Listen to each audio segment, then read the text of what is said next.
ಕೇವಲ 30 ದಿನಗಳಲ್ಲಿ 31 ವರ್ಷದ ಬಿಜೆಪಿ ಸಾಮ್ರಾಜ್ಯ ಧೂಳಿಪಟ. ಪ್ರಶಾಂತ್ ಕಿಶೋರ್ ಎಂಟ್ರಿಗೆ ಬೆಚ್ಚಿ ಬಿದ್ದ ಬಿಹಾರ. ವಿಪಕ್ಷಗಳ ಕರಾಳ ಷಡ್ಯಂತರ ಬಯಲು. ಆದ್ರೂ ಮೋದಿ ಬತ್ತಳಿಕೆಯಲ್ಲಿದೆ ಅದೊಂದು ಪ್ರಬಲ ಬ್ರಹ್ಮಾಸ್ತ್ರ. ಸ್ನೇಹಿತರೆ, ಭಾರತದ ರಾಜಕಾರಣದಲ್ಲಿ ನಾಯಕರನ್ನ ಗೆಲ್ಲಿಸುವ ಹಿಂದಿನ ಮಾಸ್ಟರ್ ಮೈಂಡ್ ಆಗಿದ್ದ ವ್ಯಕ್ತಿ ತಾನೇ ಖುದ್ದು ರಾಜಕೀಯ ಕಣಕ್ಕೆ ಇಳಿದರೆ ಏನಾಗುತ್ತೆ ಗೊತ್ತಾ?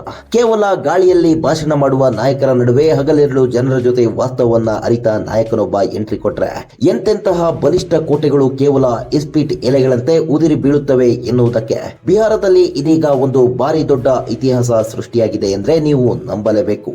ಹೌದು ವೀಕ್ಷಕರ, ಇಷ್ಟು ದಿನ ಬೇರೆ ಪಕ್ಷಗಳಿಗೆ ಚುನಾವಣಾ ರಣತಂತ್ರ ರೂಪಿಸುತ್ತಿದ್ದ ರಾಜಕೀಯ ಚಾಣಕ್ಯ ಪ್ರಶಾಂತ್ ಕಿಶೋರ್ ಅವರು ತಮ್ಮದೇ ಆದ ಜನ್ ಸುರಾಜ್ ಎನ್ನುವ ಹೊಸ ಪಕ್ಷವನ್ನ ಕಟ್ಟಿ ಇದೀಗ ಇಡೀ ದೇಶವೇ ತಿರುಗಿ ನೋಡುವಂತಹ ಭಾರಿ ದೊಡ್ಡ ರಾಜಕೀಯ ಭೂಕಂಪವನ್ನ ಸೃಷ್ಟಿಸಿದ್ದಾರೆ. ಬಿಹಾರದ ಬಂಕಿಪುರ ಎನ್ನುವ ವಿಧಾನಸಭಾ ಕ್ಷೇತ್ರದಲ್ಲಿ ನಡೆದ ಉಪಚುನಾವಣೆಯಲ್ಲಿ ಪ್ರಶಾಂತ್ ಕಿಶೋರ್ ಅವರ ಪಕ್ಷ ಕೇವಲ ಗೆದ್ದಿಲ್ಲ, ಬದಲಾಗಿ ಕಳೆದ 31 ವರ್ಷಗಳಿಂದ ಆ ಕ್ಷೇತ್ರವನ್ನ ಆಳುತ್ತಿದ್ದ ಭಾರತೀಯ ಜನತಾ ಪಾರ್ಟಿಯ ಅಜೇಯ ಸಾಮ್ರಾಜ್ಯವನ್ನ ಕೇವಲ 30 ದಿನಗಳ ಪ್ರಚಾರದಲ್ಲಿ ಕಂಪ್ಲೀಟ್ ಆಗಿ ಛಿದ್ರ ಮಾಡಿದ್ದಾರೆ. ವಿಶೇಷ ಏನೆಂದ್ರೆ ಈ ಬಂಕಿಪುರ ಕ್ಷೇತ್ರ ಬೇರಾರದ್ದು ಅಲ್ಲ, ಸಾಕ್ಷಾತ್ ಬಿಜೆಪಿಯ ರಾಷ್ಟ್ರೀಯ ಅಧ್ಯಕ್ಷರಾದ ನಿತಿನ್ ನಬೀನ್ ಅವರ ಸ್ವಂತ ಭದ್ರಕೋಟೆಯಾಗಿತ್ತು. ಕೇವಲ 1 ವರ್ಷದ ಹಿಂದೆ 50,000ಕ್ಕೂ ಹೆಚ್ಚು ಮತಗಳಿಂದ ಗೆದ್ದಿದ್ದ ಬಿಜೆಪಿ ಇದೀಗ ತನ್ನದೇ ರಾಷ್ಟ್ರೀಯ ಅಧ್ಯಕ್ಷನ ತವರು ಕ್ಷೇತ್ರದಲ್ಲಿ ಹೀನಾಯವಾಗಿ ಸೋತು ತಲೆ ತಗ್ಗಿಸುವ ಪರಿಸ್ಥಿತಿ ನಿರ್ಮಾಣವಾಗಿದೆ.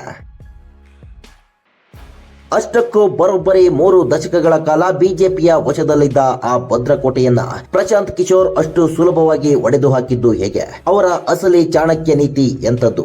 ಪ್ರಶಾಂತ್ ಕಿಶೋರ್ ಅವರನ್ನ ಬಿಜೆಪಿಯ ಬಿ ಟೀಮ್ ಎಂದು ಲೇವಡಿ ಮಾಡುತ್ತಿದ್ದ ಲಾಲೂ ಪ್ರಸಾದ್ ಯಾದವ್ ಮತ್ತು ತೇಜಸ್ವಿ ಯಾದವ್ ಅವರ ಆರ್ಜೆಡಿ ಪಕ್ಷ ಈ ಚುನಾವಣೆಯಲ್ಲಿ 3ನೇ ಸ್ಥಾನಕ್ಕೆ ತಳ್ಳಲ್ಪಟ್ಟ ಕರಾಳ ರಹಸ್ಯವೇನು? ಪ್ರಶಾಂತ್ ಕಿಶೋರ್ ಅವರ ಬರೋಬ್ಬರಿ 3,000 ಕಿಲೋಮೀಟರ್ ಪಾದಯಾತ್ರೆ ಬಿಹಾರದ ಜಾತಿ ರಾಜಕಾರಣವನ್ನ ಕಂಪ್ಲೀಟ್ ಆಗಿ ಬುಡಮೇಲು ಮಾಡಿದ್ದ ಹೇಗೆ? ಬಂಕಿಪುರದ ಜೊತೆಗೆ ಗುಜರಾತ್ ಮತ್ತು ಮಧ್ಯಪ್ರದೇಶದಲ್ಲಿ ನಡೆದ ಉಪಚುನಾವಣೆಗಳ ಫಲಿತಾಂಶಗಳು ನೀಡುತ್ತಿರುವ ಆ ಬಿಗ್ ಮೆಸೇಜ್ ಎಂತದ್ದು? ಬನ್ನಿ, ಇಂದಿನ ಎಕ್ಸ್ಕ್ಲೂಸಿವ್ ರಿಪೋರ್ಟ್ ನಲ್ಲಿ ಪ್ರಶಾಂತ್ ಕಿಶೋರ್ ಅವರ ಐತಿಹಾಸಿಕ ವಿಜಯ, ಬಿಜೆಪಿಯ ಮುಖಭಂಗ ಹಾಗೂ ಬಿಹಾರದ ಹೊಸ ರಾಜಕೀಯ ಶಕೆಯ ಪ್ರತಿಯೊಂದು ರೋಚಕ ಮಾಹಿತಿಯನ್ನ ಅತ್ಯಂತ ವಿವರವಾಗಿ ಬಿಚ್ಚಿಡೋಣ. ಪ್ರತಿಯೊಬ್ಬ ಭಾರತೀಯನು ತಿಳಿದುಕೊಳ್ಳಲೇಬೇಕಾದ ಮಹತ್ವದ ಮಾಹಿತಿ ಇದು. ದಯವಿಟ್ಟು ವಿಡಿಯೋವನ್ನ ಕೊನೆವರೆಗೂ ನೋಡಿ. ವಿಡಿಯೋವನ್ನ ಶುರು ಮಾಡೋಣ. ಆದ್ರೆ ಅದಕ್ಕೂ ಮುನ್ನ ಈ ಮಾಹಿತಿ ಬಗ್ಗೆ ನಿಮ್ಮ ಅಭಿಪ್ರಾಯ ಏನು ಅಂತ ಕಮೆಂಟ್ ಮಾಡಿ, ವಿಡಿಯೋಗೆ ಲೈಕ್ ಕೊಡಿ. ವೀಕ್ಷಕರೇ, ಪ್ರಶಾಂತ್ ಕಿಶೋರ್ ಅವರ ಈ ರಾಜಕೀಯ ಗೆಲುವನ್ನ ಅರ್ಥ ಮಾಡಿಕೊಳ್ಳಬೇಕಾದ್ರೆ ನೀವು ಮೊದಲು ಬಿಹಾರದ ಬಂಕಿಪುರ ಕ್ಷೇತ್ರದ ಇತಿಹಾಸವನ್ನ ಸೂಕ್ಷ್ಮವಾಗಿ ಗಮನಿಸಬೇಕು. ಬಂಕಿಪುರ ಎಂದರೆ ಅದು ಬಿಹಾರ ರಾಜಕಾರಣದಲ್ಲಿ ಬಿಜೆಪಿಯ ಅಜೇಯ ಭದ್ರಕೋಟೆ ಎಂದೇ ಪ್ರಸಿದ್ಧವಾಗಿತ್ತು. ಕಳೆದ 31 ವರ್ಷಗಳಿಂದ ಅಲ್ಲಿ ಬೇರೆ ಯಾವ ಪಕ್ಷಗಳು ಕಾಲಿಡಲು ಸಾಧ್ಯವಾಗಿರಲಿಲ್ಲ. ನಗರ ಪ್ರದೇಶದ ಸುಶಿಕ್ಷಿತ ಮತದಾರರನ್ನ ಹೊಂದಿರುವ ಈ ಕ್ಷೇತ್ರದಲ್ಲಿ ಬಿಜೆಪಿ ನಿಲ್ಲಿಸಿದ ಅಭ್ಯರ್ಥಿ ಕಣ್ಣು ಮುಚ್ಚಿಕೊಂಡು ಗೆಲ್ಲುತ್ತಿದ್ದ.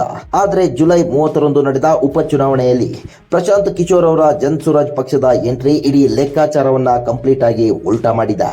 ಮೊದಲ ಸುತ್ತಿನ ಮತ ಎಣಿಕೆಯಿಂದಲೇ ಮುನ್ನಡೆ ಕಾಯ್ದುಕೊಂಡ ಪ್ರಶಾಂತ್ ಕಿಶೋರ್ ಅವರ ಪಕ್ಷ ಕೊನೆಯ ಸುತ್ತಿನವರೆಗೂ ಹಿಂದಿರುಗಿ ನೋಡಲೇ ಇಲ್ಲ. ದಶಕಗಳ ಕಾಲ ಬೇರು ಬಿಟ್ಟಿದ್ದ ಬಿಜೆಪಿಯ ಸಾಮ್ರಾಜ್ಯ ಕೇವಲ 30 ದಿನಗಳ ಜನ್ ಸ್ವರಾಜ್ ಪಕ್ಷದ ಅಬ್ಬರಕ್ಕೆ ಅಕ್ಷರಶಃ ಕೊಚ್ಚಿ ಹೋಗಿದೆ. ಈ ಚುನಾವಣೆಯಲ್ಲಿ ಸೋತಿರುವುದು ಕೇವಲ ಒಬ್ಬ ಸಾಮಾನ್ಯ ಬಿಜೆಪಿ ಅಭ್ಯರ್ಥಿಯಲ್ಲ, ಬದಲಾಗಿ ಇಡೀ ಬಿಜೆಪಿ ಹೈಕಮಾಂಡ್. ಬಂಕಿಪುರ ಕ್ಷೇತ್ರ ಇಷ್ಟು ದಿನ ನಿತಿನ್ ನಬೀನ್ ಅವರ ಕೈಯಲ್ಲಿತ್ತು. ಕಳೆದ ವರ್ಷ ನಡೆದ ವಿಧಾನಸಭಾ ಚುನಾವಣೆಯಲ್ಲಿ ನಿತಿನ್ ನಬೀನ್ ಅವರು ಬರೋಬ್ಬರಿ 51,000ಕ್ಕೂ ಹೆಚ್ಚು ಮತಗಳ ಅಂತರದಿಂದ ಇದೇ ಕ್ಷೇತ್ರದಲ್ಲಿ ಗೆದ್ದು ಬಿಗಿದ್ರು. ನಂತರ ಅವರು ಬಿಜೆಪಿಯ ರಾಷ್ಟ್ರೀಯ ಅಧ್ಯಕ್ಷರಾಗಿ ಆಯ್ಕೆಯಾದರು ಮತ್ತು ರಾಜ್ಯಸಭೆಗೆ ನಾಮನಿರ್ದೇಶನಗೊಂಡ ಕಾರಣ ಈ ಕ್ಷೇತ್ರಕ್ಕೆ ರಾಜೀನಾಮೆ ನೀಡಬೇಕಾಯಿತು. ಒಂದು ರಾಷ್ಟ್ರೀಯ ಪಕ್ಷದ ಅಧ್ಯಕ್ಷನ ಸ್ವಂತ ಕ್ಷೇತ್ರದಲ್ಲಿ ಆ ಪಕ್ಷ ಸೋಲುತ್ತದೆ ಎಂದ್ರೆ ಅದಕ್ಕಿಂತ ದೊಡ್ಡ ಮುಖಭಂಗ ಮತ್ತೊಂದಿಲ್ಲ. ಎಸಿ ರೂಮ್ ನಲ್ಲಿ ಕುಳಿತು ಚುನಾವಣೆ ಗೆಲ್ಲಬಹುದು ಎಂದುಕೊಂಡಿದ್ದ ಬಿಜೆಪಿ ನಾಯಕರಿಗೆ ಪ್ರಶಾಂತ್ ಕಿಶೋರ್ ಅವರ ಈ ಪೆಟ್ಟು ಕಂಪ್ಲೀಟ್ ಆಗಿ ನಿದ್ದೆಗೆಡಿಸಿದೆ ಎನ್ನುವುದು 100ಕ್ಕೆ 100% ಸತ್ಯ. ಈ ಚುನಾವಣೆಯ ಮತಗಳ ಲೆಕ್ಕಾಚಾರವನ್ನ ನೋಡಿದ್ರೆ ಪ್ರಶಾಂತ್ ಕಿಶೋರ್ ಅವರ ಅಸಲಿ ತಾಕತ್ತು ನಿಮಗೆ ಸ್ಪಷ್ಟವಾಗಿ ಅರ್ಥವಾಗುತ್ತೆ. ಜನ್ ಸುರಾಜ್ ಪಕ್ಷದ ಅಭ್ಯರ್ಥಿಯಾಗಿ ನಿಂತಿದ್ದ ಪ್ರಶಾಂತ್ ಕಿಶೋರ್ ಅವರು ಬರೋಬ್ಬರಿ 63,203 ಮತಗಳನ್ನ ಪಡೆದು ಭರ್ಜರಿ ಜಯಬೇರಿ ಬಾರಿಸಿದ್ದಾರೆ. ಆದರೆ ಅವರ ಎದುರಾಳಿ ಬಿಜೆಪಿ ಅಭ್ಯರ್ಥಿ ನೀರಜ್ ಕುಮಾರ್ ಪಡೆದಿದ್ದು ಕೇವಲ 44,250 ಮತಗಳನ್ನು ಮಾತ್ರ. ಅಂದ್ರೆ ಬರೋಬ್ಬರಿ 18,953 ಮತಗಳ ಬೃಹತ್ ಅಂತರದಿಂದ ಬಿಜೆಪಿ ಸೋತು ಸುಣ್ಣವಾಗಿದೆ. ಇನ್ನು ಬಿಹಾರವನ್ನ ನಾವೇ ಆಳುತ್ತೇವೆ ಎಂದು ಬೀಗುತ್ತಿದ್ದ ಲಾಲು ಪ್ರಸಾದ್ ಯಾದವ್ ಅವರ ಆರ್ಜೆಡಿ ಪಕ್ಷದ ಪರಿಸ್ಥಿತಿಯಂತೂ ಅತ್ಯಂತ ದಯನೀಯವಾಗಿದೆ. ಆರ್ಜೆಡಿ ಅಭ್ಯರ್ಥಿ ರೇಖಾ ಗುಪ್ತಾ ಕೇವಲ 14,085 ಮತಗಳನ್ನ ಪಡೆದು ಕಂಪ್ಲೀಟ್ ಆಗಿ 3ನೇ ಸ್ಥಾನಕ್ಕೆ ತಳ್ಳಲ್ಪಟ್ಟಿದ್ದಾರೆ. ಅಂದ್ರೆ ಬಿಹಾರದ ಜನತೆ ಹಳೆಯ ಎರಡು ಪಕ್ಷಗಳನ್ನ ಸಂಪೂರ್ಣವಾಗಿ ತಿರಸ್ಕರಿಸಿದ್ದಾರೆ ಎನ್ನುವುದು ಇದರಿಂದ ಸ್ಪಷ್ಟವಾಗಿದೆ. ವೀಕ್ಷಕರೇ, ಪ್ರಶಾಂತ್ ಕಿಶೋರ್ ಅವರು ನಿನ್ನೆ ಮೊನ್ನೆ ಬಂದು ಏಕಾಏಕಿ ಈ ಮ್ಯಾಜಿಕ್ ಮಾಡಲಿಲ್ಲ. ಇದರ ಹಿಂದೆ ಅವರ ವರ್ಷಗಳ ಪರಿಶ್ರಮ ಮತ್ತು ಬೆವರಿನ ಕಥೆ ಇದೆ. ಕಳೆದ ಕೆಲವು ವರ್ಷಗಳಿಂದ ಪ್ರಶಾಂತ್ ಕಿಶೋರ್ ಅವರು ಬಿಹಾರದ ಮೂಲೆ ಮೂಲೆಗಳಲ್ಲಿ ಹಳ್ಳಿಗಳಲ್ಲಿ ಬರೋಬ್ಬರಿ 3,000 ಕಿಲೋಮೀಟರ್ಗಳಿಗೂ ಹೆಚ್ಚು ದೂರ ಕಾಲ್ನಡಿಗೆಯಲ್ಲಿ ಪಾದಯಾತ್ರೆ ಮಾಡಿದ್ದಾರೆ. ರೈತರ ಕಷ್ಟಗಳು, ಯುವಕರ ನಿರುದ್ಯೋಗ ಮತ್ತು ಮಹಿಳೆಯರ ಸಮಸ್ಯೆಗಳನ್ನ ಖುದ್ದಾಗಿ ಕೇಳಿದ್ದಾರೆ. ಬಿಹಾರದ ಜನತೆ ಜಾತಿ ಮತ್ತು ಧರ್ಮದ ಹೆಸರಿನಲ್ಲಿ ಬಡಿದಾಡುತ್ತಿದ್ದಾರೆ, ನಾಯಕರು ಮಾತ್ರ ಲೂಟಿ ಮಾಡುತ್ತಿದ್ದಾರೆ ಎನ್ನುವ ವಾಸ್ತವವನ್ನ ಜನರಿಗೆ ಅರ್ಥ ಮಾಡಿಸಿದ್ದಾರೆ. ಅವರ ಆ ಪಾದಯಾತ್ರೆಯ ಪರಿಶ್ರಮವೇ ಇಂದು ಬಂಕಿಪುರದಲ್ಲಿ ಜನಸುರಾಜ್ ಪಕ್ಷಕ್ಕೆ ಬೃಹತ್ ಗೆಲುವನ್ನ ತಂದುಕೊಟ್ಟಿದೆ.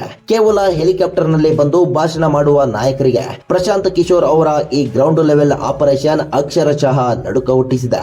ಗೆಲುವಿನ ನಂತರ ಪ್ರಶಾಂತ್ ಕಿಶೋರ್ ಅವರು ನೀಡಿದ ಆ ಒಂದು ಖಡಕ್ ಸಂದೇಶ ಇಡೀ ಬಿಹಾರದ ರಾಜಕೀಯ ಭವಿಷ್ಯವನ್ನ ಬದಲಾಯಿಸುವಂತಿದೆ.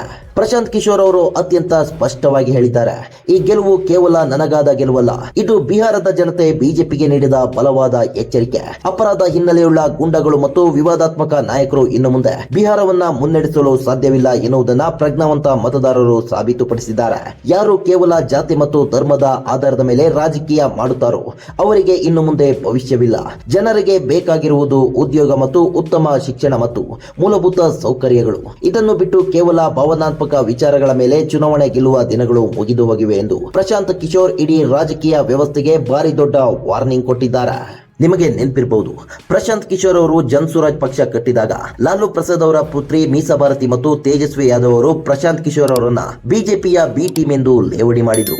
ಮುಸ್ಲಿಂ ಮತ್ತು ಯಾದವ್ ವೋಟ್ ಬ್ಯಾಂಕ್ ಅನ್ನ ಒಡೆಯಲು ಬಿಜೆಪಿ ಪ್ರಶಾಂತ್ ಕಿಶೋರ್ ಅವರನ್ನ ಕಣಕ್ಕಿಳಿಸಿದೆ. ಅವರು ಬಿಜೆಪಿಯ ಅಸಲಿ ಅಭ್ಯರ್ಥಿ ಎಂದು ದಿನನಿತ್ಯ ಸುಳ್ಳು ಪ್ರಪಗಂಡವನ್ನ ಮಾಡ್ತಿದ್ರು. ಆದ್ರೆ ಇಂದು ಆ ಎಲ್ಲ ಆರೋಪಗಳಿಗೆ ಬಂಕಿಪುರ ಕ್ಷೇತ್ರ ಕಂಪ್ಲೀಟ್ ಆಗಿ ಉತ್ತರ ನೀಡಿದೆ.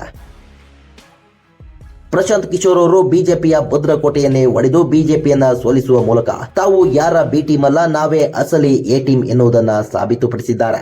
ಸೋತಾಗ ಇಂತಹ ನೆನಪುಗಳನ್ನ ಹೇಳುವುದು ಆರ್ಜೆಡಿ ನಾಯಕರ ಹತಾಶೆಯನ್ನ ತೋರಿಸುತ್ತೆ. ನಾವು ಬಿಹಾರದ ಜನರಿಗೆ ಪ್ರಾಮಾಣಿಕವಾದ 3ನೇ ಪರ್ಯಾಯ ಶಕ್ತಿಯಾಗಿ ಹೊರಹೊಮ್ಮುತ್ತಿದ್ದೇವೆ ಎಂದು ಪ್ರಶಾಂತ್ ಕಿಶೋರ್ ವಿಪಕ್ಷಗಳ ಕಪಾಳಕ್ಕೆ ಹೊಡೆಯುವಂತೆ ಉತ್ತರಿಸಿದ್ದಾರೆ. ಈ ಉಪಚುನಾವಣೆಯ ಫಲಿತಾಂಶ ಅತಿ ಹೆಚ್ಚು ಭಯ ಹುಟ್ಟಿಸಿರುವುದು ತೇಜಸ್ವಿ ಯಾದವ್ ಮತ್ತು ಅವರ ಆರ್ಜೆಡಿ ಪಕ್ಷಕ್ಕೆ. ದಶಕಗಳ ಕಾಲ ಕೇವಲ ಮುಸ್ಲಿಂ ಮತ್ತು ಯಾದವ್ ಎಂದರೆ ಎಂವೈ ಸಮೀಕರಣದ ಮೇಲೆ ಬಿಹಾರವನ್ನ ಆಳಿದ ಲಾಲು ಪರಿವಾರಕ್ಕೆ ಇದೀಗ ಭಾರಿ ದೊಡ್ಡ ಆಘಾತ ಎದುರಾಗಿದೆ. ಏಕೆಂದ್ರೆ ಬಿಹಾರದ ಇಂದಿನ ಯುವಕರಿಗೆ ಜಾತಿಯ ಗೀಳಿಲ್ಲ. ಅವರಿಗೆ ಐಟಿ ಕಂಪನಿಗಳು ಬೇಕು, ಉದ್ಯೋಗ ಬೇಕು, ನೆಮ್ಮದಿಯ ಜೀವನ ಬೇಕು.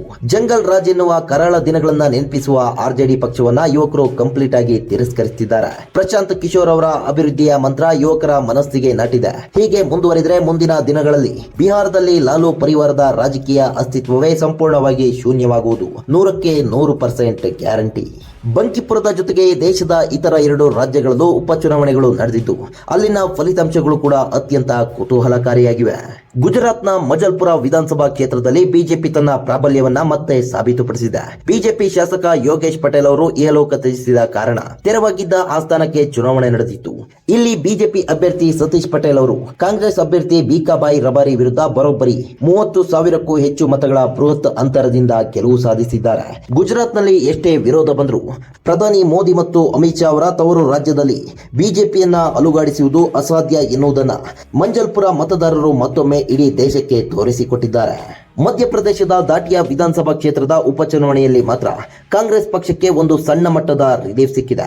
ದಾಟಿಯಾ ಕ್ಷೇತ್ರದಲ್ಲಿ ಕಾಂಗ್ರೆಸ್ ಶಾಸಕ ರಾಜೇಂದ್ರ ಭಾರತಿಯವರು ಭಾರಿ ದೊಡ್ಡ ವಂಚನೆ ಪ್ರಕರಣದಲ್ಲಿ ಸಿಕ್ಕಿಬಿದ್ದು ದೆಹಲಿ ನ್ಯಾಯಾಲಯದಿಂದ 3 ವರ್ಷಗಳ ಜೈಲು ಶಿಕ್ಷೆಗೆ ಗುರಿಯಾಗಿದ್ರು. ಅವರ ಶಾಸಕ ಸ್ಥಾನ ರದ್ದಾದ ಕಾರಣ ಇಲ್ಲಿ ಉಪಚುನಾವಣೆ ನಡೆದಿತ್ತು. ಭ್ರಷ್ಟಾಚಾರದ ಕಳಂಕವಿದ್ದರೂ ಕಾಂಗ್ರೆಸ್ ಪಕ್ಷ ಹೊಸ ಅಭ್ಯರ್ಥಿ ಘನಶ್ಯಾಮ್ ಸಿಂಗ್ ಅವರನ್ನ ಕಣಕ್ಕಿಳಿಸಿತ್ತು. ಅಚ್ಚರಿಯ ರೀತಿಯಲ್ಲಿ ಘನಶ್ಯಾಮ್ ಸಿಂಗ್ ಅವರು ಬಿಜೆಪಿ ಅಭ್ಯರ್ಥಿ ಅಶುತೋಷ್ ತಿವಾರಿ ಅವರನ್ನ 6,016 ಮತಗಳ ಅಂತರದಿಂದ ಸೋಲಿಸಿ ಕ್ಷೇತ್ರವನ್ನ ಮರಳಿ ಕಾಂಗ್ರೆಸ್ ತೆಕ್ಕೆಗೆ ತರುವಲ್ಲಿ ಯಶಸ್ವಿಯಾಗಿದ್ದಾರೆ. ಸ್ಥಳೀಯ ಮಟ್ಟದ ನಾಯಕರ ವೈಯಕ್ತಿಕ ವರ್ಚಸ್ಸು ಇಲ್ಲಿ ಕಾಂಗ್ರೆಸ್ಗೆ ಕೈ ಹಿಡಿದಿದೆ ಎನ್ನುವುದು ರಾಜಕೀಯ ಪಂಡಿತರ ವಿಶ್ಲೇಷಣೆಯಾಗಿದೆ. ಅಂತಿಮವಾಗಿ ಈ ಇಡೀ ಭೌಗೋಳಿಕ ಮತ್ತು ರಾಜಕೀಯ ವಿದ್ಯಮಾನವನ್ನ ಅವಲೋಕಿಸಿದಾಗ ನಮಗೆ ಅರ್ಥವಾಗುವ ಒಂದು ಕಟು ಸತ್ಯವೆಂದರೆ ಇನ್ನು ಮುಂದೆ ಕೇವಲ ಜಾತಿ, ಧರ್ಮ ಮತ್ತು ಸುಳ್ಳು ಭರವಸೆಗಳ ಮೂಲಕ ಮೂರ್ಖರನ್ನಾಗಿಸಲು ಖಂಡಿತ ಸಾಧ್ಯವಿಲ್ಲ ಎನ್ನುವುದು. ಬಿಹಾರದ ಬಂಕಿಪುರದಲ್ಲಿ ಪ್ರಶಾಂತ್ ಕಿಶೋರ್ ಅವರ ಜನ್ ಸುರಾಜ್ ಪಕ್ಷ ಸಾಧಿಸಿರುವ ಈ ಐತಿಹಾಸಿಕ ವಿಜಯ ಕೇವಲ ಒಂದು ಕ್ಷೇತ್ರದ ಗೆಲುವಲ್ಲ, ಬದಲಾಗಿ ಇದೊಂದು ಬೃಹತ್ ಕ್ರಾಂತಿಯ ಮುನ್ನೋಡಿಯಾಗಿದೆ. ಭವಿಷ್ಯದ ಬಿಹಾರದ ರಾಜಕಾರಣ ಕೇವಲ ಅಭಿವೃದ್ಧಿ ಮತ್ತು ಶಿಕ್ಷಣದ ಆಧಾರದ ಮೇಲೆ ನಡೆಯಲಿದೆ ಎನ್ನುವ ಸ್ಪಷ್ಟ ಸಂದೇಶವನ್ನ ಜನತೆ ರವಾನಿಸಿದ್ದಾರೆ. ಮುಂದಿನ ಬಿಹಾರ ವಿಧಾನಸಭಾ ಚುನಾವಣೆಯಲ್ಲಿ ಪ್ರಶಾಂತ್ ಕಿಶೋರ್ ಅವರು ಮುಖ್ಯಮಂತ್ರಿ ಅಭ್ಯರ್ಥಿಯಾಗಿ ಹೊರಹೊಮ್ಮಿದ್ರೂ ಆಶ್ಚರ್ಯವಿಲ್ಲ. ನವ ಭಾರತದ ಯುವ ನಾಯಕರು ರಾಜಕೀಯಕ್ಕೆ ಬಂದು ವ್ಯವಸ್ಥೆಯನ್ನ ಸ್ವಚ್ಛಗೊಳಿಸಲಿ ಎನ್ನುವುದೇ ಇಡೀ ಭಾರತೀಯರ ಅತಿ ದೊಡ್ಡ ಆಶಯವಾಗಿದೆ. ಪ್ರಶಾಂತ್ ಕಿಶೋರ್ ಅವರ ಐತಿಹಾಸಿಕ ಗೆಲುವು ಬಿಜೆಪಿ ಕೋಟೆಯ ಪತನ ಮತ್ತು ಆರ್ಜೆಡಿಯ ಪಕ್ಷದ ಮುಖಭಂಗದ ವಾಸ್ತವ ಚಿತ್ರಣವನ್ನ ಎಲ್ಲರಿಗೂ ತಲುಪುವ ಹಾಗೆ ಈ ವಿಡಿಯೋವನ್ನ ನಿಮ್ಮ ವಾಟ್ಸ್ಆಪ್, ಫೇಸ್ಬುಕ್ ಗ್ರೂಪ್ಗಳಲ್ಲಿ ಮರೆಯದೆ ಶೇರ್ ಮಾಡಿ. ಇದೇ ರೀತಿಯ ನಿಷ್ಪಕ್ಷಪಾತ, ತ್ವರಿತ ಮತ್ತು ಅತ್ಯಂತ ಡೀಟೇಲ್ಡ್ ವಿಡಿಯೋಗಾಗಿ ನಿಮ್ಮ ನೆಚ್ಚಿನ ಫಸ್ಟ್ ಟ್ಯೂಬ್ ಯೂಟ್ಯೂಬ್ ಚಾನಲ್ ಅನ್ನ ಸಬ್ಸ್ಕ್ರೈಬ್ ಮಾಡ್ಕೊಳ್ಳಿ. ಪಕ್ಕದಲ್ಲಿರುವ ಬೆಲ್ ಐಕನ್ ಅನ್ನ ಪ್ರೆಸ್ ಮಾಡಿ. ಇದರಿಂದ ನಾವು ಹಾಕುವ ವಿಡಿಯೋಗಳ ನೋಟಿಫಿಕೇಶನ್ ಮೊದಲು ನಿಮಗೆ ತಲುಪುತ್ತೆ. ಮತ್ತೊಂದು ಕುತೂಹಲಕಾರಿ ವಿಡಿಯೋದೊಂದಿಗೆ ನಿಮ್ಮನ್ನ ಭೇಟಿಯಾಗ್ತೀವಿ. ಅಲ್ಲಿಯವರೆಗೂ ಎಚ್ಚರದಿಂದಿರಿ. ದೇಶ ವಿದೇಶಗಳಲ್ಲಾಗುವ ಆಗುಹೋಗುಗಳನ್ನ ಗಮನಿಸ್ತೀರಿ. ಇದಾಗಿತ್ತು ಈ ಕ್ಷಣದ ವಿಶೇಷ. ನೋಡ್ತಾ ಇರಿ ಫಸ್ಟ್ ಟ್ಯೂಬ್ ಕನ್ನಡ. ಧನ್ಯವಾದ.